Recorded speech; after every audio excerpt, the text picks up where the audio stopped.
Halo Cruisers, kalian lagi nonton ditemenin sama Arjuna nih. Kalian pernah tahu nggak gimana caranya sebuah barang yang biasa dipakai buat kebutuhan sehari-hari dibuat? Masa sering pakai tapi nggak tahu asal-usulnya sih?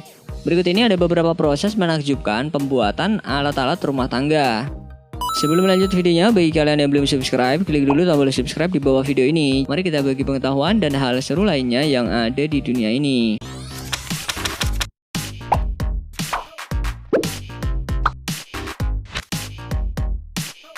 Seperti yang kita tahu, tabung gas biasanya digunakan untuk menampung gas dan nggak boleh sembarangan bahan loh untuk bisa dijadiin sebagai wadah gas. Kebanyakan tabung gas yang ada di beberapa negara berbahan dasar dari lempengan besi. Dan gini nih proses pembuatannya. Awalnya lempengan besi ini dibuat pola sehingga membentuk beberapa bagian tabung gas, mulai dari bagian kepala, tabung, hingga bagian bawahnya. Semua pembuatan dibutuhkan pengerjaan dengan cara dilas agar kuat.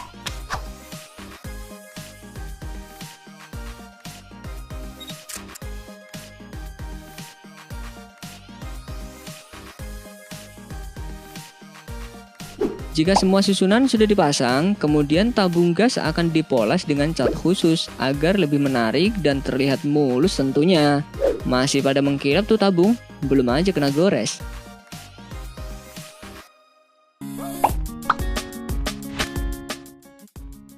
Kalian sadar nggak? Hampir seluruh perabotan masak di dapur berbahan dasar aluminium. Hal ini dikarenakan bahan aluminium dianggap sebagai pengantar panas yang baik, tidak mudah berkarat, dan juga ringan.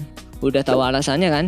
Yuk, sekarang kita tengok proses pembuatan panci aluminium.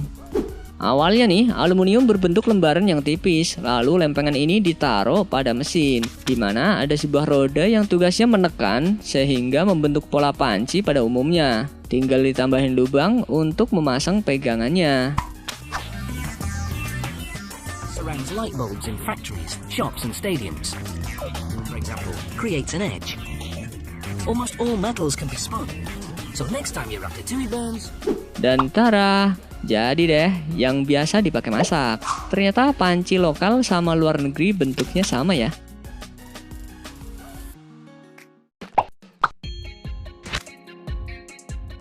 Pas lagi minum kopi atau teh, emang paling enak nyeruput di mug berbahan dasar keramik. Setiap hari kalian pakai untuk wadah minum, tapi kalian tahu nggak cara pembuatannya? Lihat nih.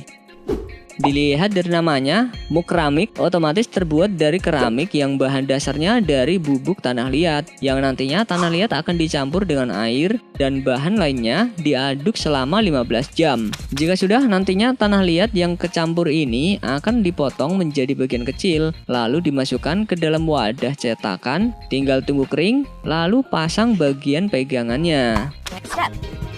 It's time for a technician carefully removes any excess clay or rough edges, dust or debris, and gives the mug the perfect smooth finish. Other mugs require a bit more flair. Mug keramik harus dipastikan halus dan kemudian diberi pewarna agar lebih cantik. Dan jadi deh mug keramik yang keren ini.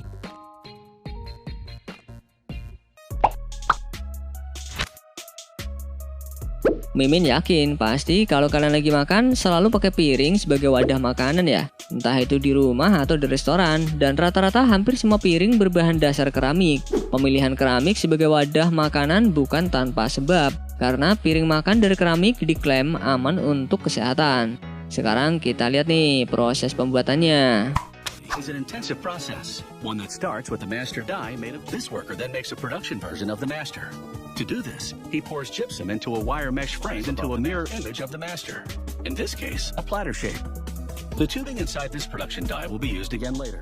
Karena dari keramik, tentunya harus mencampurkan beberapa bahan dan yang paling utama tanah liat. Jika campurannya udah pas, tanah liat akan lebih padat, lalu dipotong sesuai kebutuhan. Setelah itu, tanah liat yang dipotong ditaruh di mesin platform putar, sehingga otomatis bisa membentuk piring yang sempurna.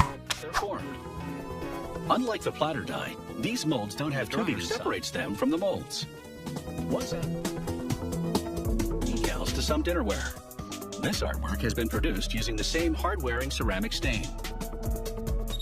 Kalau udah gini, tinggal tunggu kering, dipoles lagi agar lebih halus, dan yang terakhir tahap finishing, di mana piring diberi warna atau motif lainnya agar lebih cantik.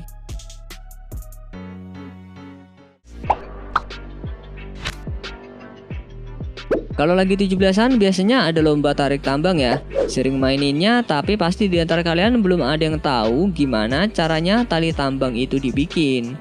Tambang sendiri terbuat dari benang serat alami. Uniknya proses pembuatannya masih terbilang tradisional, di mana tali dipintal secara merata lalu ditarik oleh sebuah mesin yang terlihat seperti delman ini. Lalu nantinya mesin kuno ini akan memutar tali sehingga membentuk bundelan. This long indoor space is called a rope walk. There aren't many of them. They tie them to posts to maintain tension. A worker ties rope around this. This holds them in place. Dan di tahap terakhir, tambang akan dipasang ke mesin lainnya agar membentuk tali tambang yang sempurna dan kuat. Kayaknya asik deh kerja di sini.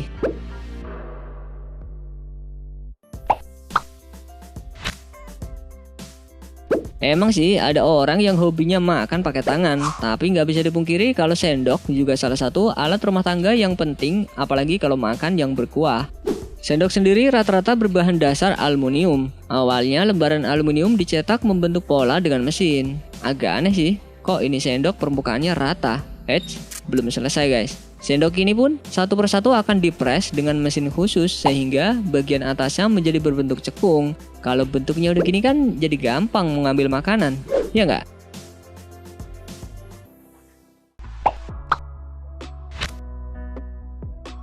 Pisau dapur emang jadi senjata utama perempuan kalau lagi masak karena bisa dengan mudah memotong sejumlah bahan makanan dengan mudah. Pisau terbuat dari lempengan baja yang panjang lalu dipotong dengan mesin khusus sehingga membentuk pola mata sekaligus gagang pisau.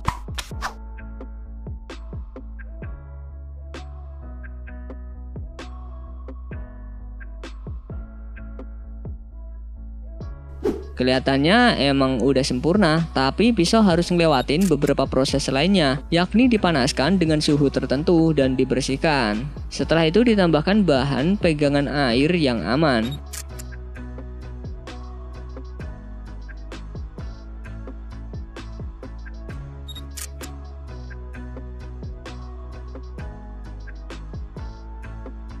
Dan agar tajam, pisau akan diasah sedemikian rupa hingga akhirnya layak dijual di pasaran.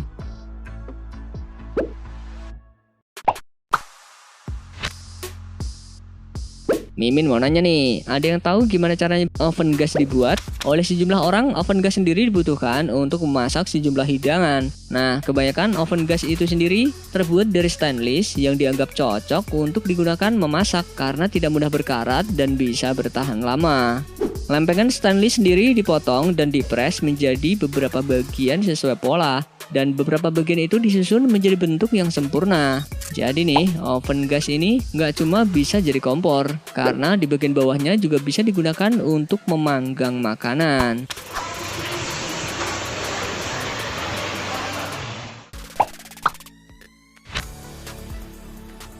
Mungkin hampir di setiap rumah ada yang namanya kipas angin ya. Alat elektronik satu ini dianggap solusi tepat untuk mengusir rasa panas. Kipas angin sendiri terbuat dari beberapa bahan, di mana pada tiangnya biasanya menggunakan aluminium, sedangkan kincir terbuat dari plastik, dan untuk kabelnya terbuat dari tembaga lah. Setiap pembuatan kipas angin menggunakan kekuatan mesin, tapi untuk urusan bagian kabel kebanyakan masih menerapkan cara manual dengan memanfaatkan tenaga manusia. Kalau mesin dan beberapa bagian kipas angin sudah jadi, lalu disusun menjadi satu dan dilakukan percobaan. Kalau kekuatan kincir kipasnya sesuai dengan standar, baru deh bisa dilepas ke pasaran.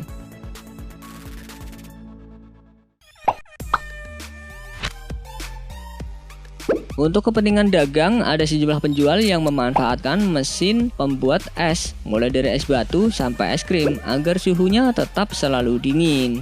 Penggunaan material mesin ini nggak boleh sembarangan, yang pasti harus bisa menjaga suhu dingin, di mana bahan stainless dianggap cocok. Lempengan ini akan dipotong lalu dibubuhi sesuai kebutuhan. Ada juga bahan tembaga yang dibentuk sedemikian rupa sebagai kompresor dalam mesin es.